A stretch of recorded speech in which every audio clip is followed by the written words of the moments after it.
Hey y'all, welcome to my channel, Divinely Transformed, where healing is freedom and it begins within. And together we break the chains of karma and reclaim our power and rise into divine sovereignty. Your path to autonomy and freedom starts right here. Welcome or welcome back to the channel, whichever the case may be. I'm so glad that you could be here with me today for a special presentation on a birth chart. This is going to be a little bit different than what I usually do. But before I get started with the birth chart reading, I'm going to just talk briefly about this YouTuber that I've done his birth chart. So I've chosen to do Mark Lada's birth chart, and he is a YouTuber whose YouTube channel is Soft White Underbelly. There are at least a few channels. I've seen a few channels of people talking about Mark Lada. I won't get too into it in detail, but just to summarize it, there's a lot of scrutiny going on with Mark Lada because he interviews vulnerable people like homeless people and drug addicts and people who have been traumatized. He has actually had several people on his channel that have gotten some kind of fame. The first family that got attention to Mark Lada's channel was the Whitaker family. Also Rebecca and Amanda Rabb and many others.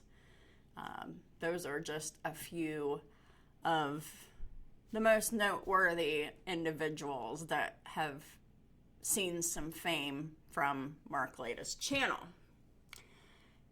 He also interviewed runaway teenage sex workers. So that also put him under some scrutiny as well. But I really must preface this by saying, his channel is very dark. His channel, these people can talk about just about anything at any given time. These are the most traumatized of the most traumatized people. And it just seems like this man, yes, he seems to want to help, but I feel like he's also profiting off of these individuals. He's targeting a specific demographic of people, and he is kind of using that to elevate his platform, which is quite questionable. And not that long ago, he recently, in the last, I don't know how long, 6 months in the last 6 to 12 months, I'm not really sure because I don't remember the dates so much. But he's under scrutiny again because he was the boyfriend of a young woman who passed away. And he was talking about this. So this man was in his 60s, He was born in 1960. And he was dating a young woman who was in her early 20s.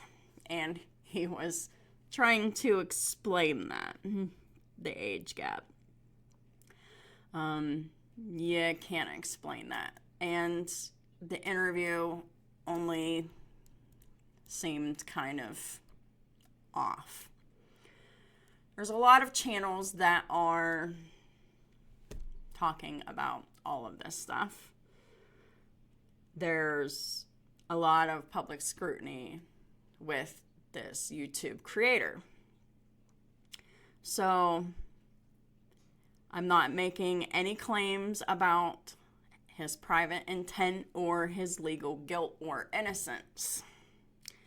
I am just going to read his birth chart. His birth chart is fairly problematic in some places, which is right on par because this man's public image is problematic. So we would expect to see problematic placements. So Mark Lada's birthday, February 26, 1960. He was born in Santa Monica, California.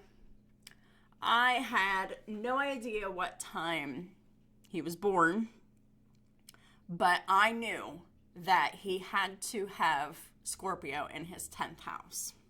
So whatever rising sign that was, and it turned out that it's a Capricorn rising, much like Diddy. Diddy also has a Capricorn rising. And I'm not saying that Capricorn risings are bad. I am just saying here's a pattern. So Mark Lada, he is a documentarian. Is very much playing control dynamics, whether he admits it or not, and his trauma-informed responsibility. And that is how I will be reading his birth chart, because with journalism, there should be a standard that they're all held to. And in this case, since he's really interviewing people about their trauma and stuff, Mark Lada should be accountable to be a trauma-informed interviewer, because he gets these people to talk and then he dumps them back to where he found them, and they don't receive any kind of care afterwards. They're left vulnerable. So he's got a Capricorn rising with a heavy Aquarius first house signature, because he's got Venus, Mars, Ceres, Pholus, and Chiron all in the first house. So he's got a big first house stellium. And it's cool control plus ideological distance plus mission-driven detachment. So he's always in control, and he's always emotionally detached from his subjects, or usually emotionally detached from his subjects. Except for when you're talking about Rebecca. Rebecca seems to get under his skin quite a bit. He has Pisces second house stellium, Sun, Moon, Mercury, and South Node, and his white moon Selena. That's his empathy, porous boundaries, spiritualizing value, money, or values tangled with emotion. He has a Virgo North Node plus Pluto in the 8th house, which there's a karmic mandate to handle other people's trauma ethically, precisely, and responsibly. Because when you're doing interviews in the way that the soft white underbelly does interviews, these interviews should be always trauma-informed interviews with some kind of support afterwards. 12th house Jupiter, late degree Jupiter in the 12th house even, which puts that much more karmic stress and pressure to, make this change here. Plus Saturn plus Pallas in the 12th house. So he's got a little bit of a 12th house stellium, which is behind the scenes power, moral blind spots, savior narratives, and the institution archetype. So that definitely tracks with this man. He definitely has moral blind spots, and he has savior narratives, which, he's doing this to try to help people, but at the same time, there's more benefit for him than there is for them. And there's also, he has a Scorpio midheaven, which is what I placed him as, because he has a public reputation linked to taboo, trauma, secrecy, and power. And that is all that his channel is about. And it just delves into everything related to those descriptives. So his first house, then the first house is the house of identity, control, his brand, and his power presentation. So he has that big first house stellium that we talked about. He's got Venus and Aquarius in his first house. He's got Mars in Aquarius. He's got Ceres in Aquarius. He's got Pholus in Aquarius. And he's got Chiron in Aquarius. So he's got that massive Aquarius stellium in that Capricorn ascendant. And he also has his part of fortune in Capricorn in the first house as well. So that's 1, 2, 3, 4, 5. That's 6 placement stellium. That's a big stellium. Not as big as the 9 planet stellium in Ted Bundy's chart, but this is a pretty big stellium. Which means that's just a lot of energy, and it's, the root of a lot of obsession. The core theme is he has a controlled persona, plus detached ethics, plus mission identity. So he definitely has a mission identity, detached from ethics, and his persona is very controlled because you don't really see too much of him. You don't hear too much of him behind the camera. But it does happen because sometimes, he needs to help the other person to start talking. In the unhealed expression, the Capricorn rising can become the authority who decides what is allowed to be seen and how, which he already does that with himself when he's allowed to be seen on camera and when he's behind the camera.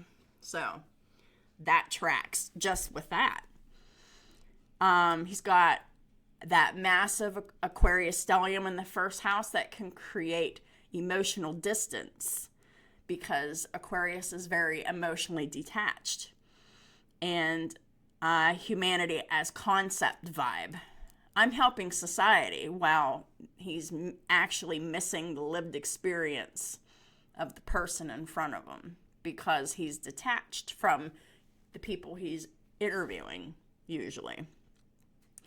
Now, Mars in Aquarius can become ideological, stubborn, and cold under pressure, which can cause him to rationalize harm in the name of a cause. So if he, knows that he has harmed someone because of his cause, he rationalizes it because the cause is more important than the harm. That's problematic. Venus in Aquarius, they can show love via ideas and advocacy, but can also objectify people into cases or characters. Yeah, he definitely does that. Chiron, late degree in Aquarius in the first house. There's a deep wound about belonging and that humanity that can become the healer archetype, which is the best outcome, or I'm different above this. And, or if he's in a shadow, he says, I'm different, I'm above this, and has emotional detachment. So, whenever he's in that emotional detachment, he is not in that healer archetype. He is not healing that wound around his belonging to humanity. The healed expression uses structure Capricorn energy to create stability and boundaries for vulnerable people. That's, what he should be doing with that Capricorn rising, to create structure and stability and boundaries to help protect these vulnerable people that he's interviewing. Aquarius becomes the true humanitarianism whenever it's healed. It centers the subject's dignity over the audience's appetite. But for him, the most salacious stories he has to post. He just can't seem to help himself. Chiron becomes trauma literacy, understanding power dynamics, consent, and long-term impact. He's still learning lessons around that. And he is part of fortune in Capricorn. His success increases when accountability is built into the system. So whenever he learns to start taking accountability for what he does, he will become more successful. A trauma-informed note. This first house requires warmth plus consent plus agency, not just the mission. So his videos, none of them show warmth. None of them really, they're questionable consent, because a lot of them are under the influence of some kind of drugs and they don't even know that they're being interviewed. And agency, which is the people that he's interviewing have agency over themselves, and sometimes that can be called into question as well with some of the ways that he treats his interviewees. Let's talk about his second house. The second house is all about values, money, moral economy, and the self-worth. So he's got a major stellium in the second house as well. So he's got his sun in Pisces, his moon in Pisces, and Mercury in Pisces. His south node is in Pisces, and his white moon, Selena, is in Pisces. This is a major stellium that the core theme is that values are fused with empathy, spirituality, and emotional narrative. That is what he is to evolve into becoming. And the unhealed expression of the south node in Pisces in the second with the sun and the moon and the Mercury, there's blurry ethics around value and money. It's for awareness. While the platform, the brand, and content ecosystem still benefit. So he's massively benefiting, from blurry ethics around value and money. Emotional monetization risk. Pisces can unintentionally turn suffering into spiritually meaningful content. Yeah, that's kind of sadomasochistic a little bit.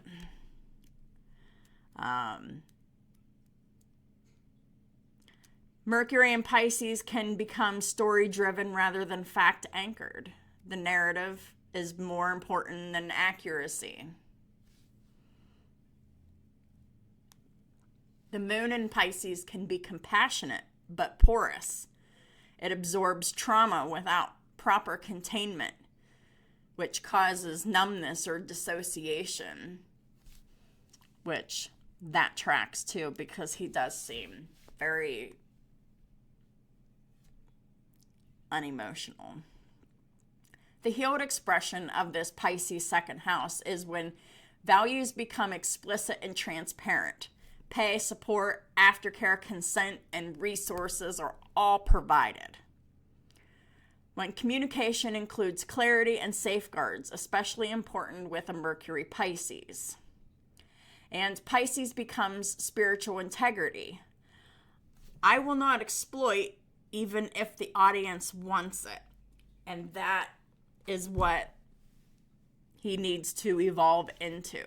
The karmic takeaway of this is Mark Leta's default comfort zone is Pisces second house. Compassionate storytelling plus value creation through emotion.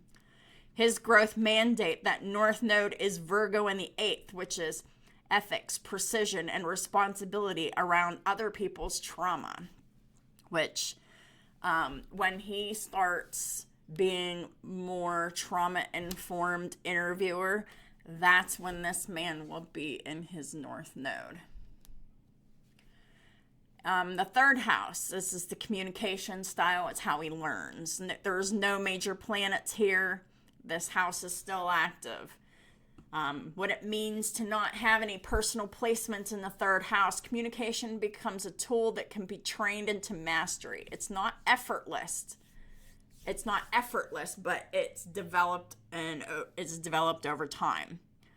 The Capricorn Aquarius emphasis suggests that direct, controlled pacing, authoritative interviewing style, and emotional restraint. The trauma-informed responsibility here is interview technique must include non-leading questions, stabilization and grounding, avoiding re-traumatization, and respecting no and silence. So, if you've ever seen his interviews, he does have leading questions. There's no stabilization and grounding. He very well could be re-traumatizing these individuals, especially whenever they're crying during the interview. It's a very good indicator of yes.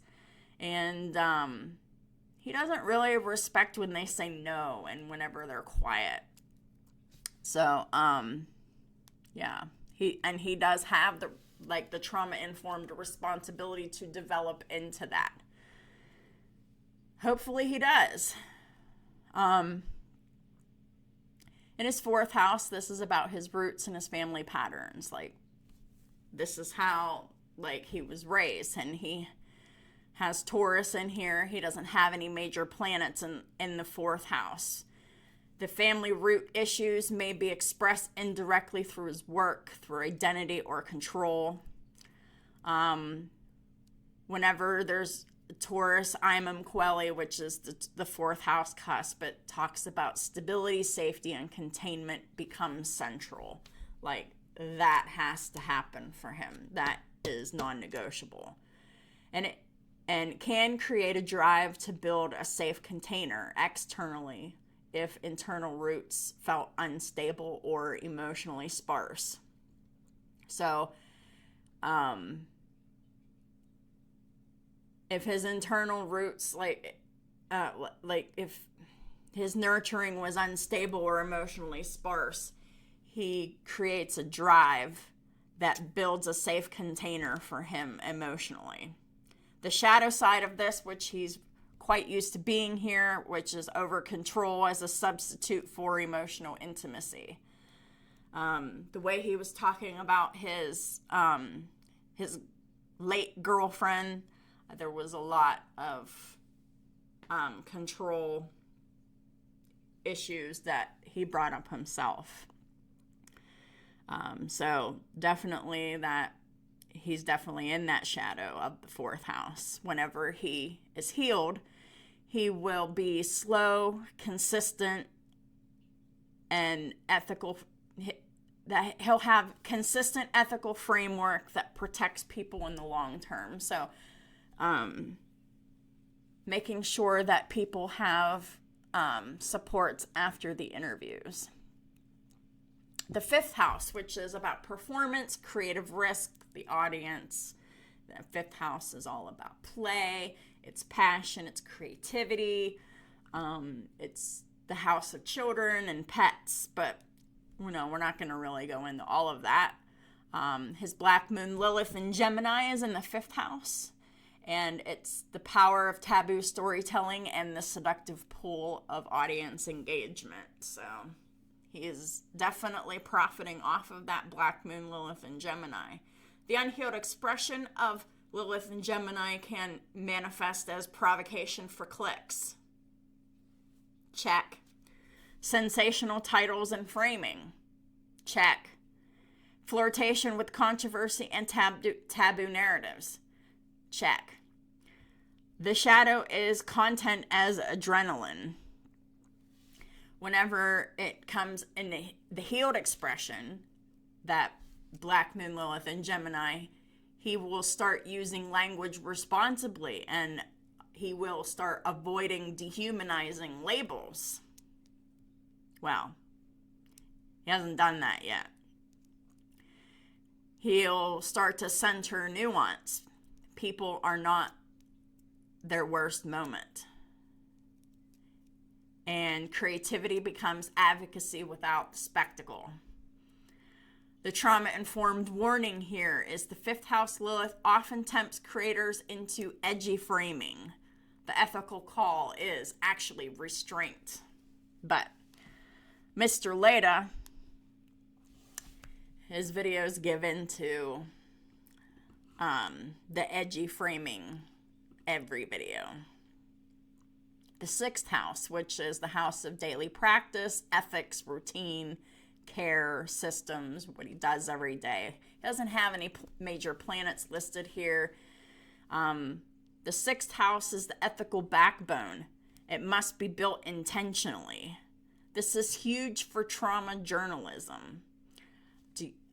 Does he have protocols? Does he have aftercare? Does he pay subjects fairly? Does he remove content upon request? Does he provide referrals or resources? Does he avoid filming someone actively intoxicated or dissociating? Well, he does all those things. Well, there's things that he does, the things that he should do that he doesn't do, and the things that he shouldn't do that he does do. With his chart, the sixth house becomes a karmic test. Ethics must be operational, not just heartfelt. In his seventh house, it's the house of relationships, power dynamics, and projection. And this is where the descendant is. And his descendant is in Cancer in the second house. He also has Uranus in Leo retrograde and Vertex in Leo in the seventh house.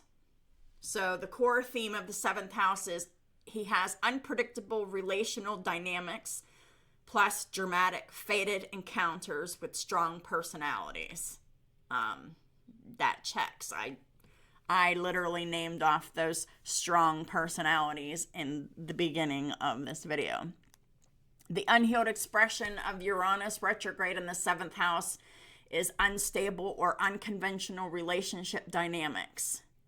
Sudden breaks, difficulty sustaining emotional reciprocity. So that tracks as well. In a journalism context, subjects may experience him as unpredictable or emotionally unavailable. That tracks as well. The Cancer descendant, his subjects may project caretaker onto him, which is ethically dangerous if the platform benefits. And it does. The healed expression of this seventh house is for him to have clear relational boundaries. I am not your savior. I am responsible for your dignity. So he really needs to make that clear. And that happens after he heals. And trauma-informed consent is revisited repeatedly, not just one time. So he has to have a pattern of trauma-informed practices with his interviewing style. And whenever he is healed in the 7th house, he'll have warmth without enmeshment with his subjects. And there is absolutely no warmth in any of these videos whatsoever. Because of the emotional detachment and all of that Aquarian energy. The 8th house is the house of trauma, power, consent, sex, stuff like that, and also other people's pain. His Pluto is in Virgo, and it's retrograde in the 8th house. His North Node is in Virgo in the 8th house. This is the karmic epicenter of his chart.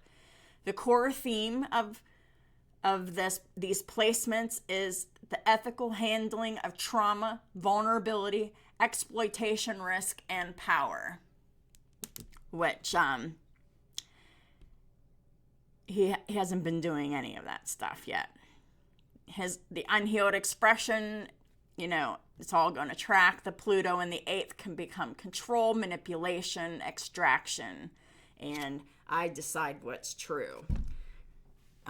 Virgo in the 8th, the shadow of that is moral judgment, cleanliness obsession, fixing people, and pathology framing, which definitely does that. If someone has like a mental health disorder but doesn't have like a drug problem, he'll include the mental health disorder. North Node in Virgo in the 8th, the shadow, over systemizing human suffering. It's turning trauma into a process rather than having a person there. So that's the shadow side of the North Node in Virgo, which that seems to track. Because every single video on his platform is all about human suffering in one way, shape, or form. The healed expression of this healed 8th house with this North Node activation, he will have precision ethics, which will consist of informed consent, clarity, corrections, and transparency.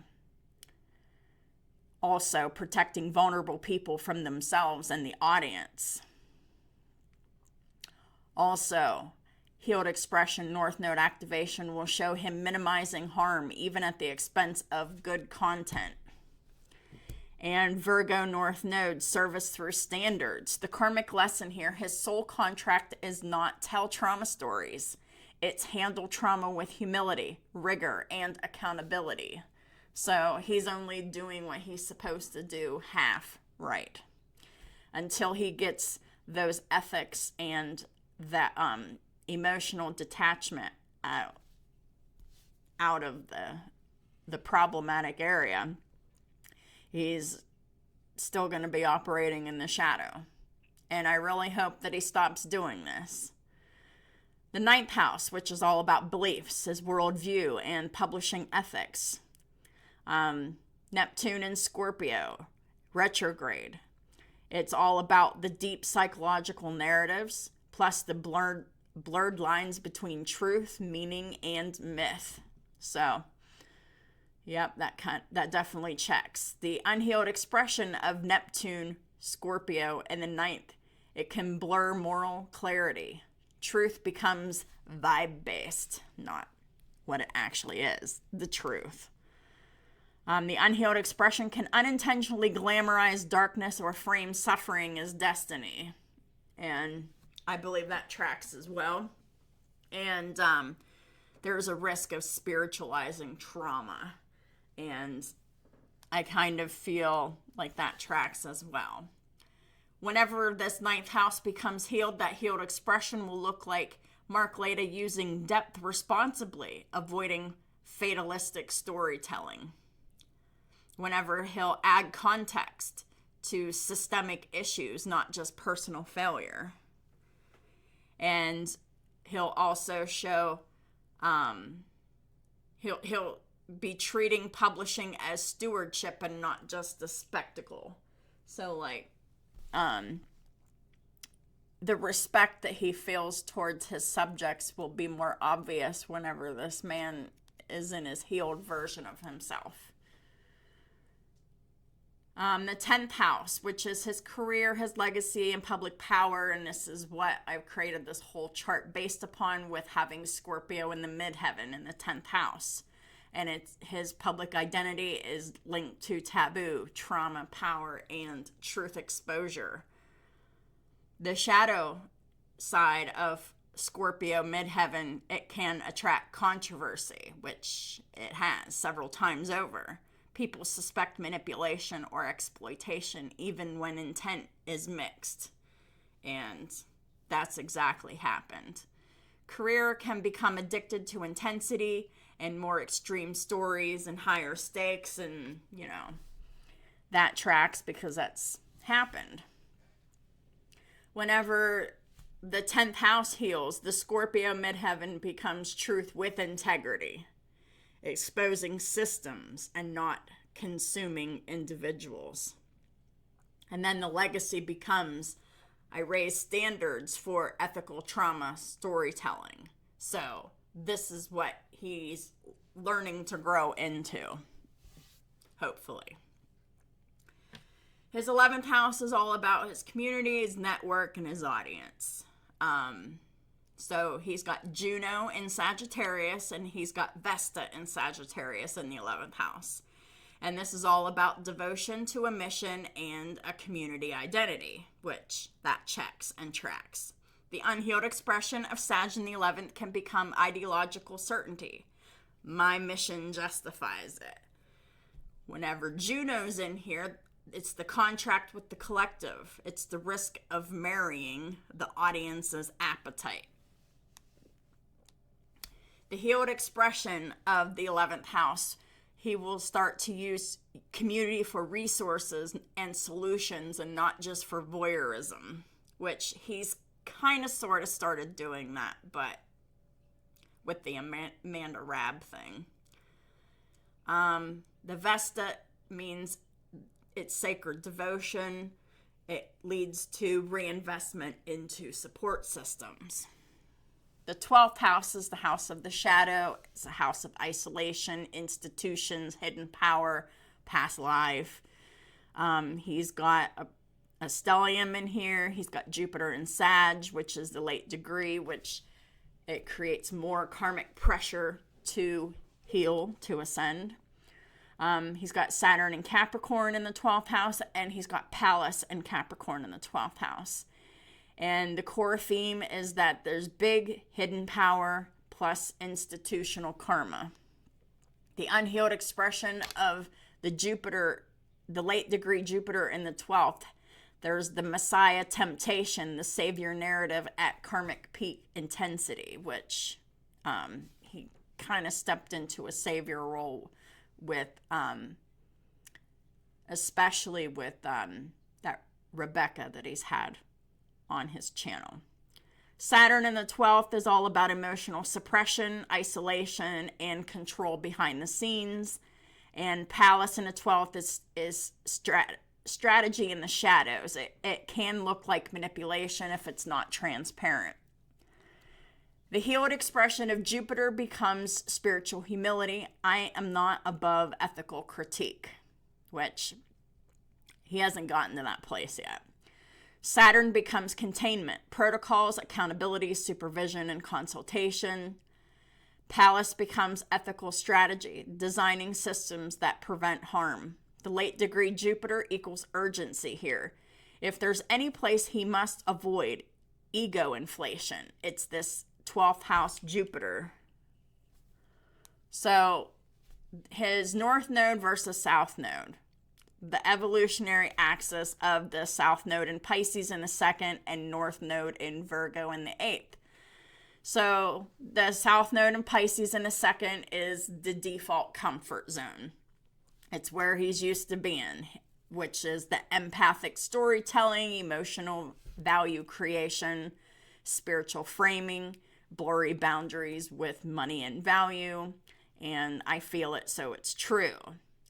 North node in Virgo in the 8th house is the path of growth. This is his reason for being here. He is to practice trauma ethics consistently, have precision, informed consent, and demonstrate accountability, and demonstrate harm reduction, and if it helps, it must also protect. Trauma-informed journalism responsibility, how his chart specifically calls for it. With 8th house North Node plus Pluto, his karmic responsibility is higher than average. This chart demands that consent is a process, not a checkbox. Reconsent after filming, ability to withdraw, comprehension checks, especially if intoxicated or dissociative, because he still posts that stuff anyway. Number 2, do no harm. Do no harm must beat tell the truth. Truth-telling without containment becomes extraction. Number 3, power must be acknowledged. Capricorn rising and a Scorpio midheaven. Power is built in. Ethical practice means naming it. Number 4, aftercare and resources matter, and he's not doing that. Virgo North Node wants measurable support, not the vibes. Editorial framing is ethics. Titles and thumbnails are part of consent culture. Lilith in the 5th house tempts that sensational framing, and that Virgo North Node requires restraint. So, all right. Is Mark Leda in his North Node or his South Node? So, this is a grounded, balanced summary based on public-facing patterns. Signs he can be operating in the North Node Virgo 8th, which he has sustained focus on people society ignores, which is that service-oriented lens. It's creating a platform that exposes systemic suffering, that Scorpio 8th house themes, and potentially helping humanize addiction, homelessness, trauma when done with dignity.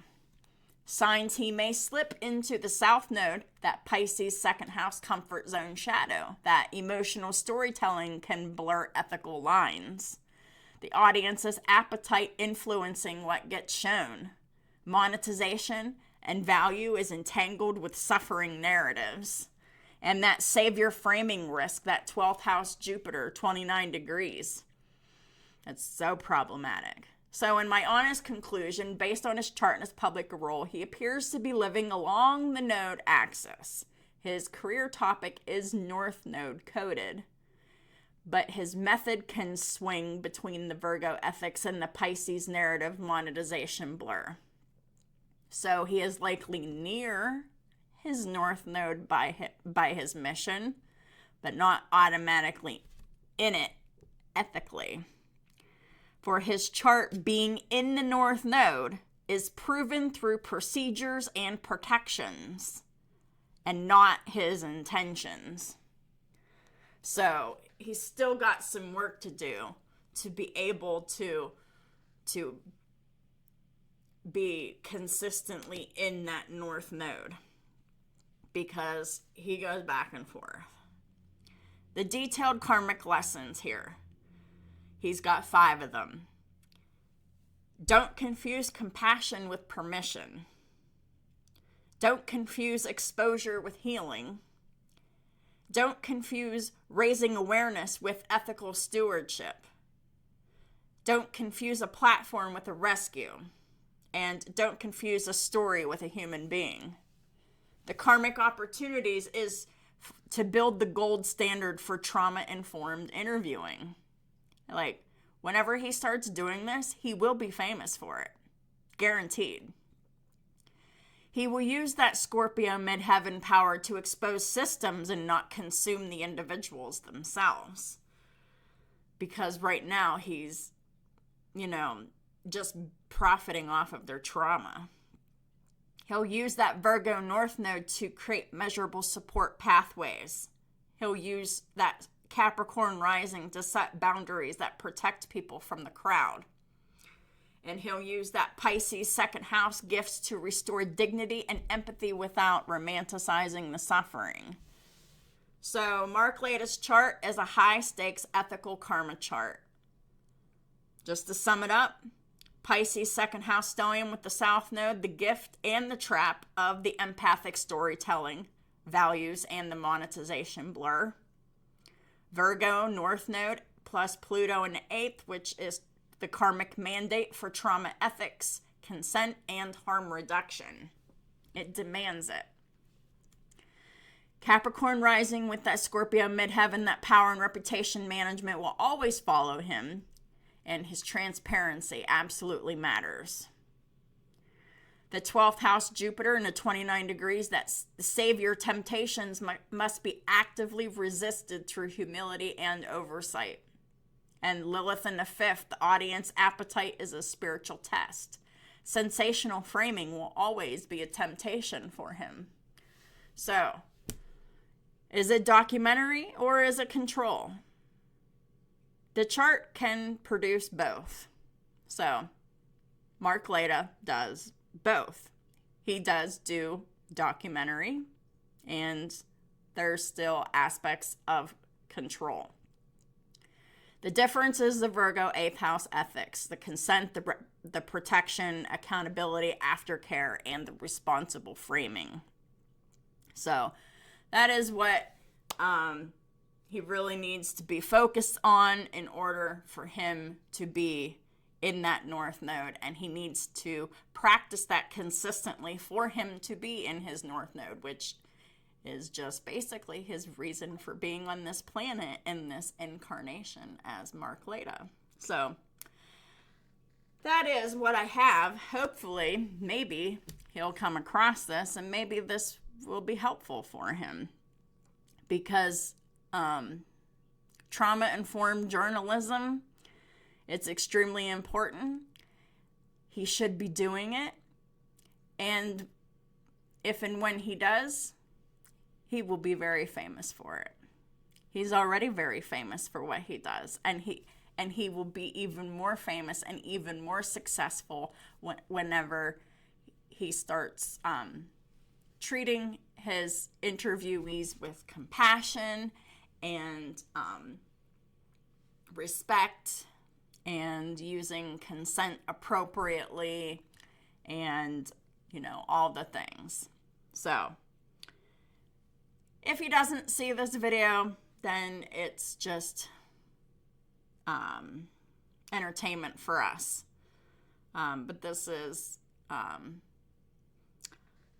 my look at, Mark Leda's birth chart. It definitely aligns with everything that we know about this man. And I really, really hope that in time he can truly start pioneering in that trauma-informed interviewing and protect his clients and his interviewees a lot better than what he's doing now.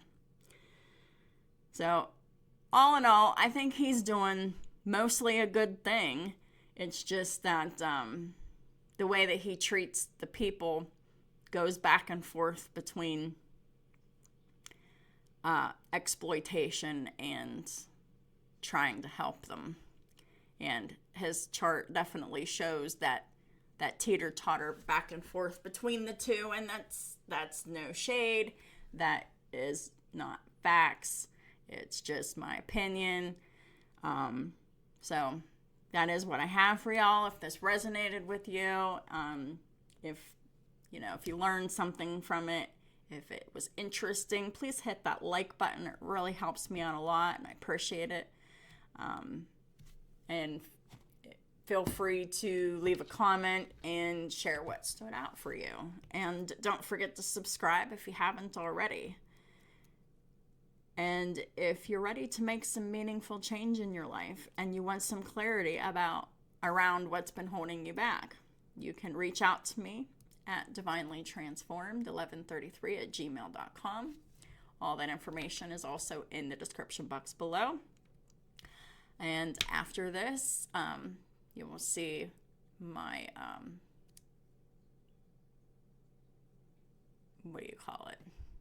my advertisement for my services.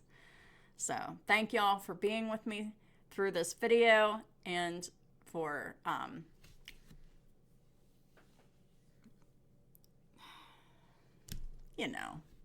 thank you for really, thank you for everything. I'm tired. This has been a kind of a long day. Thank you for all of your support and all my platforms and all my projects is what I've been trying to say. And I'll talk to y'all soon. Hey y'all, welcome to my channel, Divinely Transformed.